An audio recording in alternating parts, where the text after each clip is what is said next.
What's up, virtual gamers? My name is Josh13. Now, let's do this.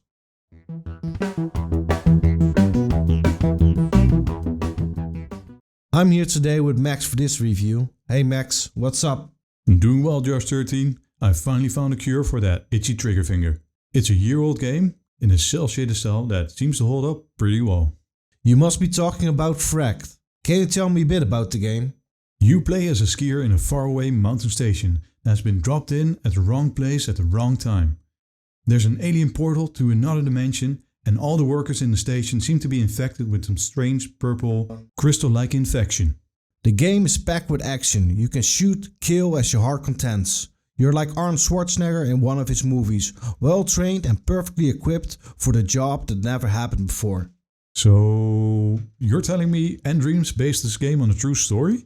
It's a single player action shooter, but it's great fun. The game has a different cover system that feels much like Freediver when you're holding the walls.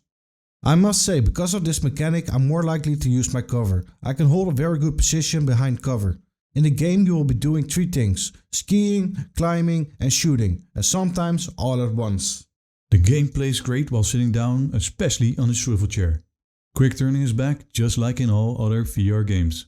I'm not a fan of this system, because you're never sure if you're facing the camera for optimal tracking. Hopefully this will be a thing of the past with the PlayStation VR 2. But for now it's the most practical way to play these games on the PlayStation VR 1. The two main weapons you use both have their own unique reloading animations and it feels satisfying to use. There are special weapons scattered around the world's levels that you can use in a tactical spot until they're empty. You have weapons like a shotgun, a grenade launcher or a revolver. For your main weapon you need to collect ammunition to be able to keep firing.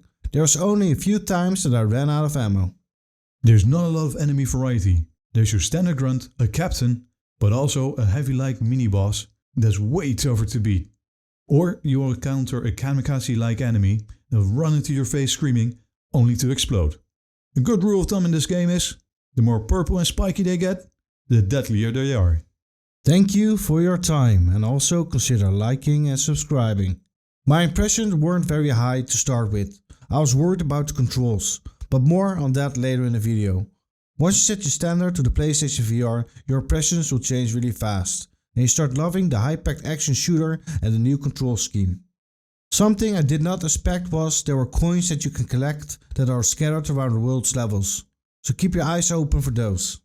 I did wish there was more weapon variety in the game. There were special weapons scattered in the levels itself, but in my opinion it was not enough. The game starts off slowly easing you into the mechanics, but the game gets more and more hectic over time. It will force you to move from cover to cover so you don't get flanked, and flanking in this game is a real issue. I died more times than I would like to admit from enemies right behind me that I did not hear coming. This can be frustrating at times. The game does try to throw you a bone by marking enemies behind cover, but it doesn't help if you're not looking that way.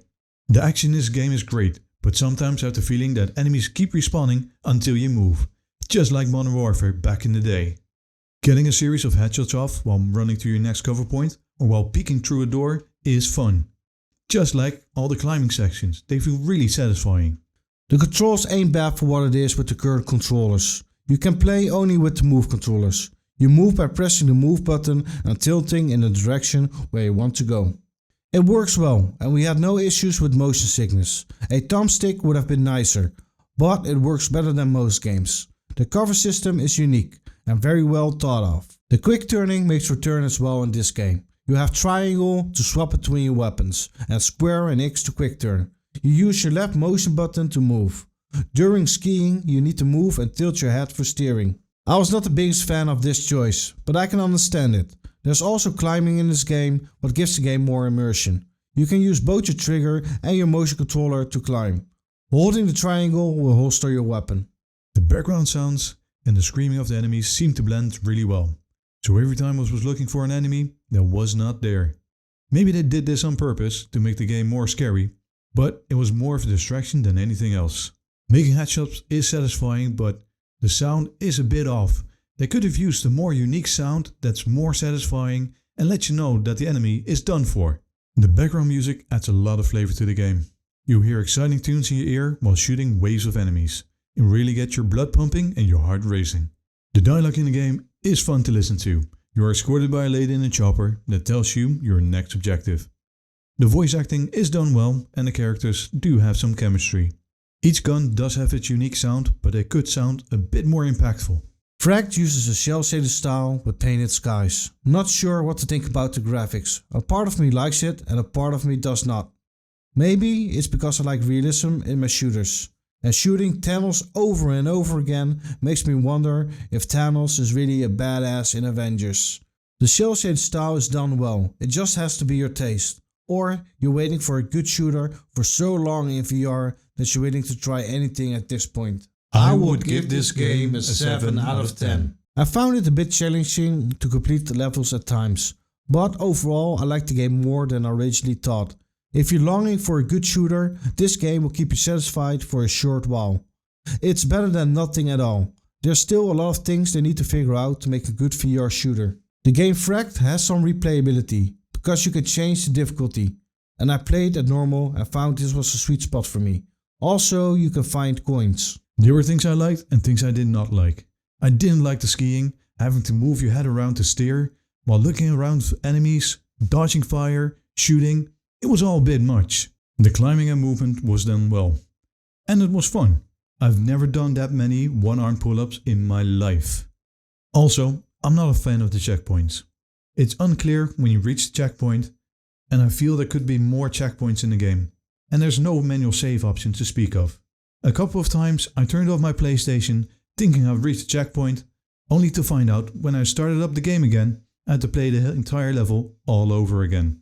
Or when I managed to clear a hard part of the game only to be shot in the back and having to start over all over from the beginning. I would say if you got the cash or if it's on sale, it's worth it. And at the time of writing, it's half off at $12.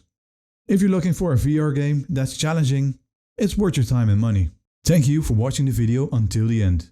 Also, thank you to all the subscribers for subscribing.